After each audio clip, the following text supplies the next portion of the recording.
Hey, welcome to Legals and Biz with Riz, the podcast offering you business and legal tips without the boring legalese. I'm your host, Riz McDonald, and I'm here to answer your questions and offer general advice in the clearest way possible. So grab your beverage of choice, sit back, and get ready to build your empire with Find Legal. Hello everyone, and welcome to episode 18 of Legals and Biz with Riz. I'm your host, Riz McDonald, and in today's episode we're going to talk about the 8 things you should be doing in your biz. These steps will enable you to step up and get your business prepared to boom when the time is right. Strike when the iron is hot, so to speak. So to help you prepare, here are 8 things your business should do this week, or in fact, fairly regularly, to be honest. Now, number 1, your contractors and or employees. Make sure to check in on your contractors and employees. It's super important to keep those lines of communication open. You need to make sure as an employer and client, you're keeping everyone informed of where you and your business are. Scheduling regular Zoom catch-ups can easily help with this. Checking in this case, can cover a number of items that may need addressing. Regular communication is so important, as is addressing any issues rather than waiting for the right time, as there's never really a right time. And with good communication and regular check-ins, you will hopefully avoid any small issues that could easily be dealt with becoming big issues. Number 2, project status. Check in on the status of any projects that are in progress, needed, or overdue. This should be a regular activity in your business, so discuss and prioritize so you can all feel productive and on top of the work at hand.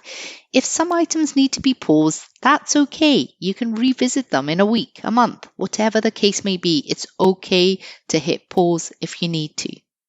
3, review your contract terms.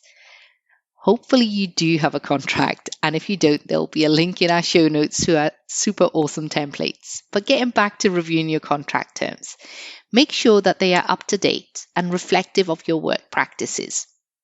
Are there any pain points you've experienced with clients that could be addressed in your contract to avoid the same issue with a future client? Always worth checking in and making any necessary changes. 4, government entitlements and grants. Check in on the ATO, the Treasury website, and local government websites to verify what you are entitled to at both the state and national levels. What type of grants are available that will help you and your business grow? There's a lot of red tape and eligibility criteria involved, so be sure to have your documents to hand to try and streamline any application process as much as possible. 5, negotiate with suppliers and clients. Time to chat. Take the time to start doing the ring around. Call everyone who owes you money as well as anyone you may owe money to, and be open to real talk. A lot of people are still doing it tough, including you, so conversations to arrange payment plans can be necessary and helpful. Find a solution that you can all live with, both to take care of your day-to-day life needs as well as participating as a member of the greater community. 6, review your subscriptions and get rid of what you don't need. I don't know about you, but I've got subscriptions coming out the wazoo. Remember that subscription to online magazines through Apple? The one that you never use anymore but still pay for? Yeah, that one. Get rid of it. Make sure you check phone apps and subscriptions too. Start going through those little odds and ends that you've been paying for and take notice of the ones that haven't been appreciated or valued of late.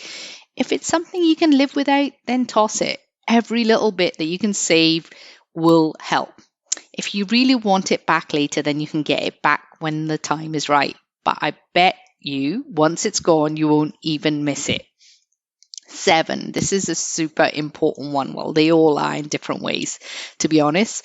But Time to work on your legal and financial housekeeping of your own business. Check your statements, and as mentioned before, have the track record ready for profits and losses should you need to apply for assistance. Get an idea of where the business is headed as best as you can so you can prepare to grow or adjust accordingly. And if you're moving to more online systems for your business, make sure your website T's and C's and privacy policy are absolutely up to date. Knowing you're legally sound and financially aware during this current state or at any other time of your business will give you the time and energy to focus on the work at hand, whether it be pivoting to online sales, managing clients, or creating a new marketing strategy. Which brings us to number 8. Review your marketing strategy. Take the time to go through your current marketing plan. Ask yourself questions like, would your money be better spent elsewhere? Is the current plan still relevant? Should the approach be adjusted? If you've marketed your business in the past on the way you greet customers, in-store offerings and the like, it's time for you to revamp the way you sell your business. Pivoting to market your business as an online entity will offer you more opportunities, while something as simple as still offering the same personalized service, only now it's online. So come Monday, sit down and get started. Walk yourself through these 8 things your business should do this week and make sure everything is as it should be or whether it needs some fine-tuning. And there you have it, friends. 8 things your business should do this week. I also have some super exciting news myself. If you want to make sure you have exclusive rights to your business name but don't have a huge budget to hire lawyers, but too overwhelmed to do it all yourself, then our new course, Tricks of the Trademark, is just for you.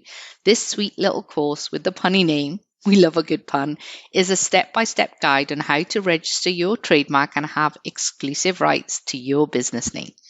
Take care of yourselves, and as always, if you have any questions, I'm here. Well, that's it for this episode of Legals and Biz with Riz. As always, thanks for listening. If you like this episode, raise a glass and show us some love by subscribing. And if you're feeling extra jazzed, we'd love a little review. If there are any topics you'd like to hear about, shoot us a message and we'll get on it. Till next time, this is Riz of Found Legal signing off.